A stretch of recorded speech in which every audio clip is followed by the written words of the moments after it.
Greetings, this is Vlodril and welcome to the review for Ancient Frontiers Steel Shadows. Ancient Frontiers Steel Shadows is made and published by Fairweather Studios, who sent me a key for this review. Ancient Frontiers Steel Shadows is a standalone expansion for Ancient Frontiers. You don't have to play the base game or own it to play this game. There is a tab called Lore on the main menu where you can read up a bit about the backstory of the entities and humanity in general. Along with the expansion, they have included the DLC of the base game, like the Crew DLC and the Quest and Events DLC. But first things first. This time, instead of picking through the Federation or the Frontier Worlds, you start the campaign with a gang of pirates. You play as Rogan Harker, who has just been released from prison and travels to the frontier to try to get his life back. Unlike the base game, the expansion makes it obvious you are not playing a hero here. Your pirate gang goes around robbing convoys and destroying everything in their path in general. Also, unlike the base game, the Shadows of Steel standalone expansion does not have voice acting, at least upon release. From what I understand, voice acting is planned, but it will come a few months later and it will be optional for those that don't enjoy the performances, which was a common complaint in the base game, although I found it fine. As I noted before, with the expansion they have included the base game's DLC, crew members and quest and events. Crew members you can either buy from the market or get organically throughout your missions. Each ship has 2-3 slots for them and they add various bonuses like better accuracy, speed, hit points, etc. Quests give you a way to get some money, research or energy points just for doing specific things like completing simulation missions or gathering X amount of a specific resource.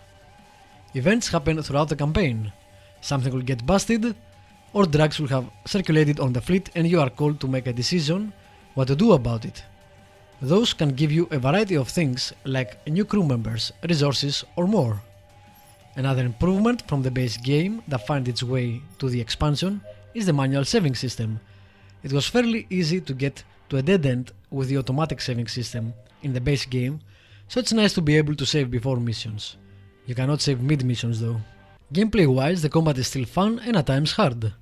Make sure you have equipped your ships as best you can with crew members or items, which you find as loot after combat or you can buy at the market, because losing ships is painful since you lose everything they had, from the crew members to their items and levels you had gotten with them.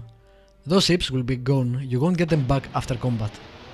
Also, always remember to spend those data points to upgrade them through research.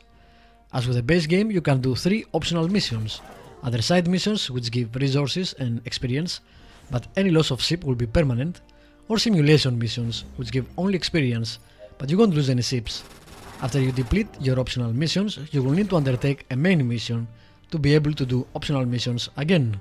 The expansion offers 20 story missions and over 50 procedurally generated side missions. It costs about $14.99 with an extra discount on launch, so it is rather cheap.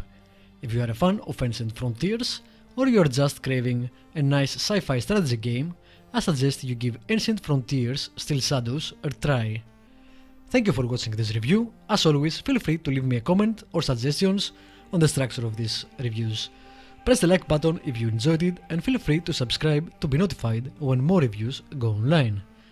Apart from YouTube, you can find me on Twitter at Vlodril or on Twitch at www.twitch.tv/Vlodril. Have a great day and I will see you next time.